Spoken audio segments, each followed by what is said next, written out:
Tov.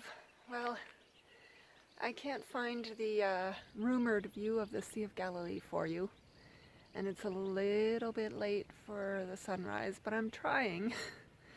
Yeah, I don't have to get on the road today for 6 o'clock, although I did set my alarm for 6 because I do have to make sure that I catch the buses into Jerusalem on time before Shabbat. So some of the challenges traveling in Israel, but that's part of, I guess, what makes it so unique and special. So I'm not sure that I'm going to be able to get you any really good pictures of the Sea of Galilee this time, which I'm really disappointed about, but maybe I'll come back to this area at the end for during my R&R section and get you some pictures, because it really is beautiful up here. Well, I sort of did it. There must be a better place than this, but I did find you a glimpse of the Sea of Galilee. I have no idea. Well, there it is, back there. Right there. And sunrise over the Sea of Galilee. I'm sure there must be a better place, some lookout place somewhere on this kibbutz, but this is the one I could find for now. Peaceful morning on the kibbutz, listening to the birds, waiting for the bus to show up to take me to Tiberias and catch the bus from there to Jerusalem. You can't really see it right now because of the sun and the haze, but over there, here is where I should have come this morning for the view of the Sea of Galilee. But yeah, it's all covered up in haze right now. So I'm at the Tiberias Central Bus Station waiting for the bus to Jerusalem, and Tiberias is on the sea, on the shores of the Sea of Galilee, which is about 200 and some meters below sea level, and it's just 10 o'clock and it's crazy hot in the sun. So yeah, don't even want to step into the sun if I don't have to. So we're going south along the shores of the Sea of Galilee, and it's just beautiful as always.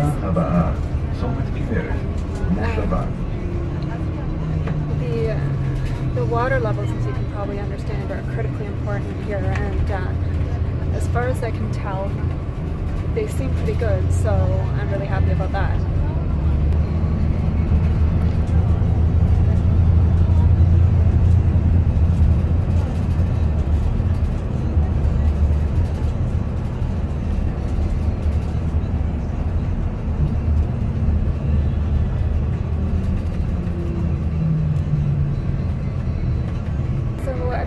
The water levels, they're just behind these bushes and trees here, and they could be better, they could always be better here, but they're definitely a whole lot better than they were last time I was here 8 years ago, so it definitely makes me happy to see that. This is all really interesting to me because I've never been this way before. We're taking the bus from Tiberias through the Jordan Valley to Jerusalem. And those hills you see in the background over there, that's Jordan. And this is the Jordan River Valley. There's all kinds of agriculture down here. It's really interesting.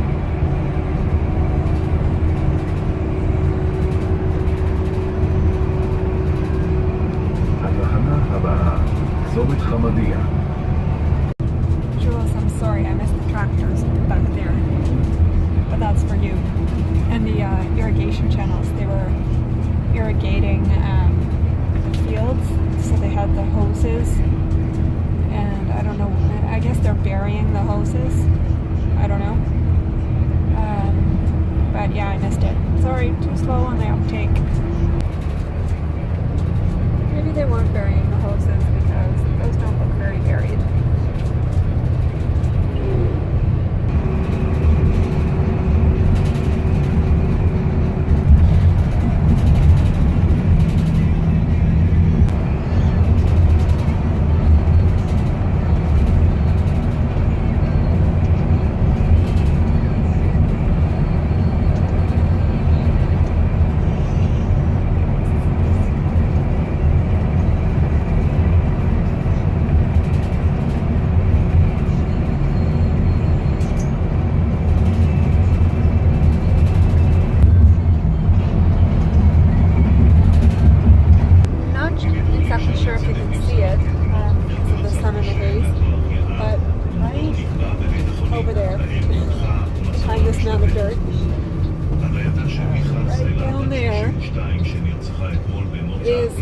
Dead Sea. So I made it to Jerusalem in time to take a shower and find something to eat before Shabbat rolls in. Things are kind of winding down, but there's still people out here on Ben Yehuda Street, which is kind of like the main drag, I guess you could say, of Jerusalem. And I just had the best, in the land of the best falafels in the world, I just had the best falafel somewhere over there that I've had since I've been here, and I feel so much better now. Gonna go see if I can still find myself some food to tide me over Shabbat, and then take care of my unsupply needs. Guys, it's here. It's totally crazy. You can't hear yourself think. Let me see if I can find me some food. Open air part, a little more manageable, but still pretty nuts. Lots and lots and lots of people trying to get their shopping done before Shabbat. Oide, ezo balagan. That is just nuts. Made it out alive, got some groceries, and I will be able to feed myself for the duration of Shabbat at least. So, gotta get back, get my stuff organized, and figure out what I need to leave and what I need to bring with me, because I've had way too much stuff with me. Go away!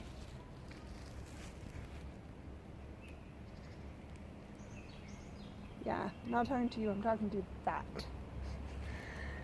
That's what I'm talking to. Okay. What an oasis. My friend has arranged a place for me to stay for the couple of nights that I need to stay in Jerusalem to get myself sorted out. It shouldn't need a couple of nights. I should just be able to like organize one night and then get back to the Shvil, but because of Shabbat, it complicates things, so I'm just gonna let that kind of drive my schedule a little bit here, and I'll be here for 2 nights, get sorted out, and then on Sunday morning I'll head back up to the Shvil. Alright, the results of my pack shakedown: puffy jacket, umbrella, all my camera and related gear, lots of other GoPro electronics, trowel, useless up north where it's too rocky to dig a cat hole, too many water bottles, rain poncho, really. That stuff probably should not have come first place anyways, but somehow ended up with me. And so disappointed about the chocolate. Oops, wrong ways, this way. But yeah, and those tablets there are just to clean the water bottles. But anyways, some of this stuff will come and rejoin me, like the puffy jacket and the umbrella will rejoin me, and the hat right there will rejoin me for the desert section. But pretty much the rest of all this stuff is going to stick around at my friend's place for the rest of the hike. And yeah, this particular video may be more for my benefit than for anybody else's, because this is quite embarrassing. Sorry guys, no interesting background today. Okay, so I've just dropped off my things at my friend's place and left a grand total of 3.3 kilos at her place and come back with an additional 0.2 kilos for a net effect of 3.1 kilos less in terms of the weight of my bag. I wanted to just sort of mention some of my gear failures up to now. Gear failure number 1, the first thing that actually went in the garbage was the Go Girl and the pee rag, and that was simply because okay, how do I say this delicately? It's nice to be able to pee like a guy, but unfortunately girls have some issues that probably guys don't have. Like, I don't know if guys ever go pee and have a surprise. I don't know if all girls do. So peeing like a guy just it'd be lovely, but doesn't really work. So that was the first item to go into the garbage, along with the mouthpiece protector that I had bought for the platypus water bladder, sort of in the hopes that it would keep the mouthpiece clean. I haven't been able to use it. It didn't work properly. It wouldn't stay on properly, and it actually made the mouthpiece of the bladder hose pop off at one point. So that went in the garbage. Unfortunate, because it's a waste of material and money and whatever, but so it goes sometimes. The other gear failure was, I think it was a situational failure, which was the solar umbrella. And I think it was just because up in the north, and probably here in the central section as well, it's not just the sun that you're fighting against. It's mainly the humidity that is a huge problem. And the solar umbrella did absolutely nothing for the humidity. The heat and humidity just gets everywhere around the umbrella, and a little bit of shade under a tree does help, but not enough for the solar umbrella to be of any help. I do still plan to have the umbrella rejoin me when I get back to Jerusalem on the last leg of the trip through the desert, and I'm hoping that it will actually help at that point. Also, my puffy jacket was very helpful up across from Mount Hermon, where I was staying the night when it got really cool. But after that, it's been just dead weight. So I've left that in Jerusalem as well, along with a bunch of other things. Yes, including the camera. Really, even beyond just the weight issue, it's just been when my focus has been basically on survival and getting from point A to point B, the camera, there's just no time to even think about possible pictures that I might want to take. So ditch the camera, and a few other things, some clothes that ended up in my bag unnecessarily, and so on. Although I have to say, some of the guys that I've met along the way, I don't know what they were thinking. I'm not sure they know what they were thinking. Their bags were like probably twice as big as mine. And like one of the guys said he had like 7 pairs of pants or something and 4 or 5 shirts. Must have been exaggerating. But regardless, his bag was a good, probably, I mean, mine's 53 liters. It was probably a good 70 something liters, and it was stuffed to the top. Yeah, I didn't feel so bad about taking my camera after that, but no, it just gets in the way, and I don't have time to think about taking pictures. And so hopefully it's going to be a lot easier to scramble over rocks and climb up ladders and stuff like that without having that dangling from me. And yeah, then just a few other odds and ends, clothing and stuff like that, which all sort of added up together to the 3.3 kilos. And then one thing that I have really missed on the trail has been a proper towel.